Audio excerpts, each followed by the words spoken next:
네, 안녕하세요. 저는 마가다락방 헬퍼 김수연입니다. 먼저 시작하기에 앞서서 저희 3주차 도전 기도 제목을 함께 읽겠습니다. 서린 청년 마르스투스들이 예수 위에 살고 예수 위에 죽는 오직 예수의 삶을 도전하게 하소서. 다들 음소거시지만 각자 읽고 계실 거라고 믿습니다. 2번 취업의 문은 닫히고 길은 좁을지라도 소망을 잃지 않고 하나님께서 예비하신 길을 확신하며 도전하게 하소서. 안정적이지 않는 청년의 시절을 살아가고 있지만 자신이 소유한 것을 소비할 때에 이웃을 위한 소비를 도전하게 하소서. 캠퍼스와 복음 전도와 해외 선교가 막혀버린 시대지만 선교를 기도하며 복음 전파의 삶을 도전하게 하소서. 머리에 머무는 알매에서 가슴을 움직이는 감동을 넘어 삶의 변화를 도전하게 하소서. 환경이 파괴되어 닥쳐온 기후위기 가운데 환경의 회복을 위한 불편한 삶을 도전하게 하소서. 아멘. 네. 시작하기에 앞서서 잠깐 기도하고 시작하면 좋을 것 같아요. 제가 짧게 기도하겠습니다. 하나님 감사합니다. 분주한 하루를 보내고 이 시간을 허락해 주셔서 너무 감사합니다. 하나님, 우리가 기도하기 위해서 이 자리에 모였습니다. 지금 이 시간 전하는 이야기는 사실 너무나 일부분이고 우리가 더욱 집중해야 할 것은 이후에 있을 기도라고 믿습니다. 주님, 이 시간에 다들 간절함을 가지고 이 시간에 모였을 것인데 주님께서 이 시간을 귀히 봐주시고 입히 봐주셔서 우리가 모두 하나님 앞에 온전히 설 수 있도록 도와주시옵소서. 예수님의 이름으로 드렸습니다. 아멘. 네. 안녕하세요. 저는 앞서 말씀드렸던 것처럼 마가 다락방 헬퍼 15년차 김수연입니다. 오늘 나눌 말씀은 베드로전서 2장 9절에서 10절입니다. 네, 말씀 보여주시면 될 것 같아요. 네, 감사합니다. 말씀 제가 읽을게요. 베드로전서 2장 9절에서 10절입니다. 그러나 너희는 택하신 족속이요 왕 같은 제사장들이요 거룩한 나라요 그의 소유가 된 백성이니 이는 너희를 어두운 데서 불러내어 그의 기이한 빛에 들어가게 하시니에 아름다운 덕을 선포하게 하려 하심이라. 너희가 전에는 백성이 아니더니 이제는 하나님의 백성이요 전에는 국류를 얻지 못하였더니 이제는 국류를 얻은 자니라. 아멘. 제2333 여정은 잘 걷고 계신가요? 이번 주 주제는 도전인데요. 이번 나눔을 고민하며 어떤 이야기를 하면 좋을까 하다 제 인생에서 하나님을 바라보며 도전했을 때 하나님께서 어떻게 일해 주셨는지 나누면 좋겠다는 생각이 들었습니다. 그래서 이 시간에는 저와 하나님 사이에 있었던 이야기를 나눠볼까 합니다. 여러분은 도전이 무엇이라고 생각하시나요? 저는 오늘 주제 말씀에서 그 의미를 생각하게 되었는데요. 말씀을 다시 볼까요? 그러나 너희는 택하신 족속이요 왕 같은 제사장들이요 거룩한 나라요 그의 소유가 된 백성이니 이는 너희를 어두운 데서 불러내어 그의 기이한 빛에 들어가게 하시니에 아름다운 덕을 선포하게 하려 하심이라. 이는 너희를 어두운 데서 불러내어 그의 기이한 빛에 들어가게 하신 이 부분이 도전을 잘 설명해 주는 것 같아요. 눈에 보이지 않는 내 생각 이상을 하나님의 방법에 맡기는 것. 이것은 불안한 것이 아니라 크리스찬만이 누릴 수 있는 인생의 재미라고 생각합니다. 세상에서 정해놓은 순리에 따라 사는 것이 아니라 평소에 경험해보지 못했던 일을 하는 것. 그게 크리스찬이 누릴 수 있는 특권이라고 생각합니다. 저는 서림교회에 26살에 왔습니다. 어렸을 때부터 신앙생활을 하긴 했지만 3교대라는 간호사 한계를 넘지 못하고 1년간 예배를 쉬었었어요. 그러다 다시 예배를 회복한 곳이 서림교회입니다. 지금은 3교대를 하고 있진 않지만 고난의 시간을 통해 많이 성장해서 그 시기를 하나님께서 허락해 주셨다고 생각합니다. 3교대를 하면 교회에서 하는 모든 활동에 제한이 생겨요. 아마 3교대를 하고 계신 청년분들은 공감하실 것 같아요.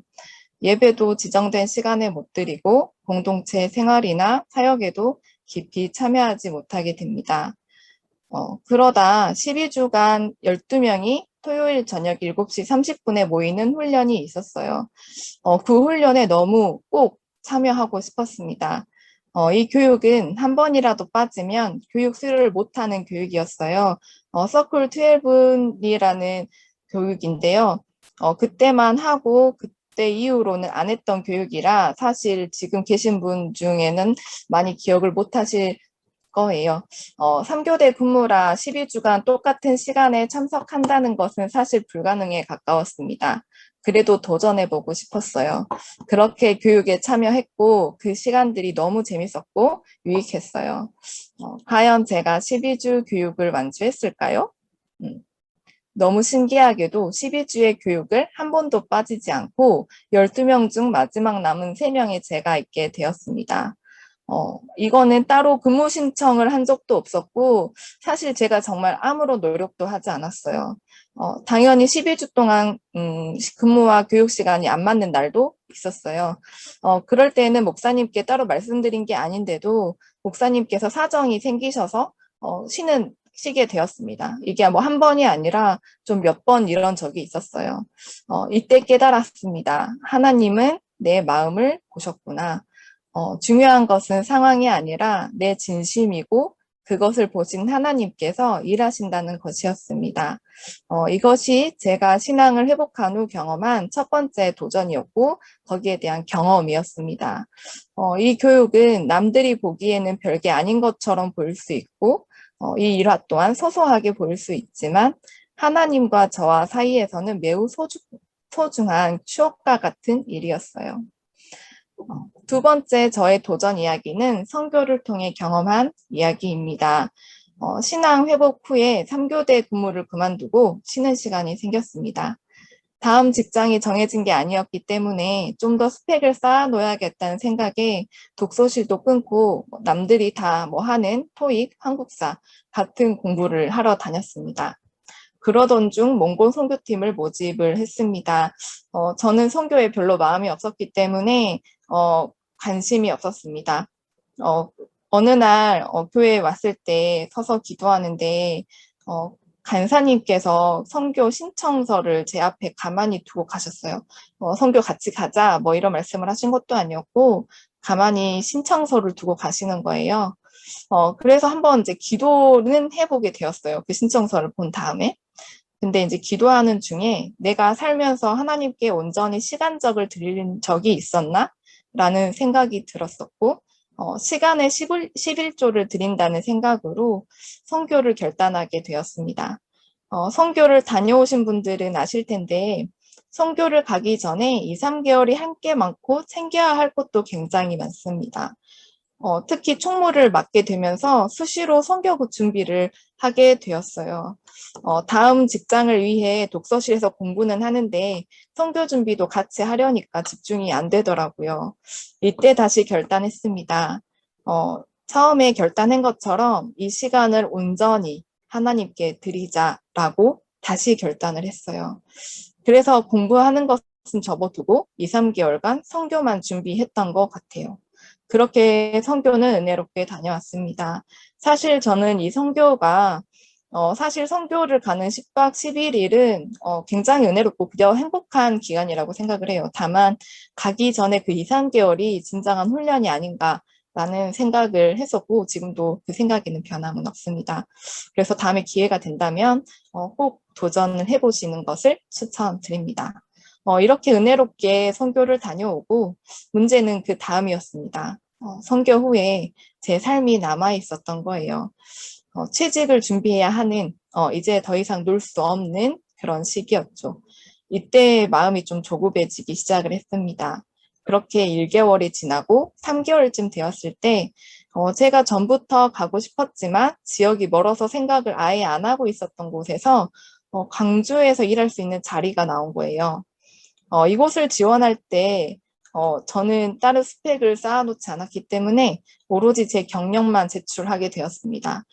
면접을 그렇게 해서 보고 결국에는 합격을 하게 됩니다.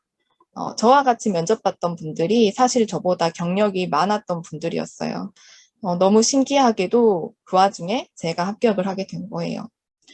제가 미리 준비하려고 했던 스펙이 필요하지 않았습니다. 여기서 중요한 것은 스펙을 준비할 필요가 없다가 아니라 하나님 앞에 내 중심이 어디 있었나입니다. 물론 결과가 좋아서 하나님이 일하셨다라고 말하고 싶진 않습니다. 온전히 하나님께 드렸는데 안 될 수도 있어요.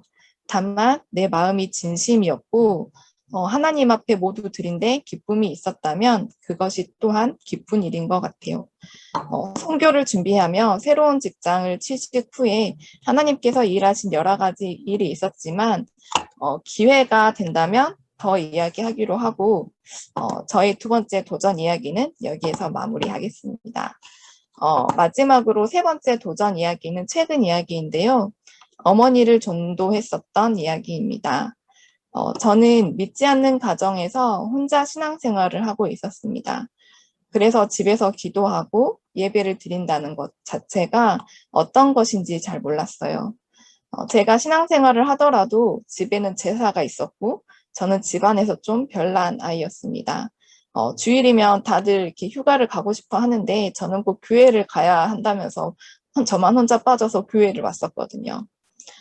집에서 저의 신앙은 잘 지켰지만 가족을 전도하는 것은 저에게 어색한 일이었고 가족과 함께 신앙생활 한다는 것은 상상도 되지 않았습니다. 제 머릿속에 그림이 아예 없었어요. 그러다 하나님과 가까워지고 저의 신앙도 성장하게 되면서 가정 예배를 꿈꾸게 되었습니다. 집에서 가족과 예배를 드린다는 것은 어떤 것일까? 교회 공동체와 예배를 드린다는 것은 당연한 이야기지만 저의 모든 모습을 아는 가족과 예배를 드린다는 것은 부끄럽기도 했습니다. 가족 전도를 기도했지만 실제 행동으로 옮겨지기까지 정말 많은 시간이 걸렸어요. 그런던 중 작년 코로나가 유행하면서 온라인 예배로 바뀌고 저는 노트북을 거실로 가지고 나와서 어머니께 같이 예배 드리자고 이야기 드려보았습니다. 어머니는 청년 때까진 열심히 예배를 드리셨어요. 그러다 믿지 않는 아버지를 만나고 교회를 안 가게 되셨습니다. 마음에는 예배를 언젠가는 가야지라는 마음은 있으셨지만 이미 굳은 마음이 풀어지기에는 너무 오랫동안 예배를 드리지 않은 상태였습니다. 그러다 온라인 예배로 전환되었고 예배에 대한 문턱이 낮아지니까 흔쾌히 예배 드리시겠다고 하셔서 주일마다 함께 집에서 예배를 드리게 되었습니다. 그렇지만 문제는 대면 예배였습니다. 대면 예배에는 안 가겠다고 하시는 거예요. 교회가 멀기도 하고 교회 공동체가 어떤 곳인지 이미 아셨기 때문에 교회 등록을 안 하고 싶다고 하시더라고요. 그렇게 교인 등록을 하지 않으시고 사부 예배를 같이 드리기 시작했습니다. 그렇게 한두 달 지나게 되었어요. 그래서 슬쩍슬쩍 교인 등록에 대해 말씀드렸었는데 그때마다 한사코 만류하셨습니다. 그 뒤로도 계속 기도했습니다. 그리스도 제자의 삶은 공동체의 삶이잖아요. 예수님께서도 각기 다른 제자들을 데리고 다니시면서 사역하셨습니다. 혼자 하는 신앙생활은 반쪽짜리 신앙이라고 생각해요. 그래서 계속 기도했습니다. 어머니가 교회에 등록하고 공동체에서 신앙생활을 함께 하시기를요. 그러다 또 넌지시 교인 등록을 말씀드렸는데 신기하게도 갑자기 교인 등록을 하겠다고 하시는 거예요. 그렇게 자연스럽게 등록을 하시고 계속 예배를 열심히 지금도 드리고 계십니다. 나중에 들은 이야기인데 사림교회에 대한 주위의 이야기가 좋은 걸 들으시고 또 어머니께서도 위임 목사님의 말씀을 굉장히 좋아하셨기 때문에 마음이 움직이셨던 것 같아요. 예배를 드리기 시작하면서 어머니 마음의 변화도 생기고 말씀도 읽으시고 기도도 하고 계십니다. 지금은 아빠, 엄마와 식사하기 전에 항상 식기도를 합니다. 믿지 않는 아버지는 기도하시진 않아도 기도를 기다려 주십니다. 그리고 제사도 사라졌습니다. 저희 집 문에는 서림교회 명패가 붙어 있습니다. 믿지 않는 가정에서 이제 예배드리는 기도하는 가정이 되었습니다. 완벽하진 않지만요. 아버지와 오빠 가정을 위해서도 계속 기도하고 있습니다. 하나님의 때에 보여주셨으니 계속 기도할 힘이 생겼습니다. 전도하는 것은 하나님이 하신다고 하잖아요. 우리가 할 일은 말씀을 선포하는 것입니다. 이게 도전이죠. 상대방이 받아들일 것이냐 아니냐는 하나님께서 하십니다. 저는 계속 가정에서 믿음을 도전해 보려고 합니다. 그리고 꿈꿉니다. 집에서 다 같이 모여 가정 예배를 드리는 꿈을요. 이것이 저의 세 번째 도전 이야기입니다. 이외에도 하나님께서 보여주신 이야기들이 정말 많아요. 아마 제가 둔해서 느끼지 못했던 이야기도 많을 거예요. 하나님은 왜 우리를 이렇게 어두움에서 불러내서 그의 기이한 빛에 들어가게 하실까요? 그 답은 오늘 나눈 말씀에 있습니다. 다시 말씀을 읽어드릴게요. 그러나 너희는 택하신 족속이요, 왕 같은 제사장들이요, 거룩한 나라요, 그의 소유가 된 백성이니 이는 너희를 어두운 데서 불러내어 그의 기이한 빛에 들어가게 하시니에 아름다운 덕을 선포하게 하려 하심이라. 아멘. 네. 하나님의 아름다운 덕을 선포하게 하시기 위해, 하나님을 전하게 하기 위해, 하나님께서 우리를 빛으로 이끄신 이유는 하나님을 선포하게 하기 위해 이런 일을 보여주셨다고 합니다. 지금 제가 여러분께 전하고 있는 것처럼요. 크리스찬의 삶은 평생 간증하는 삶이라고 생각합니다. 언제든지 어디에서나 하나님 이야기를 할 수 있는 삶, 그게 크리스찬의 삶입니다. 이렇게 확신 있게 이야기할 수 있는 것은 말씀에 있기 때문이고 지금까지 하나님과 동행하며 경험했기 때문입니다. 우리 마르투스의 삶이 하나님의 아름다운 덕을 선포하는 삶이 되길 기도합니다. 그리고 그렇게 될 것이라고 믿습니다.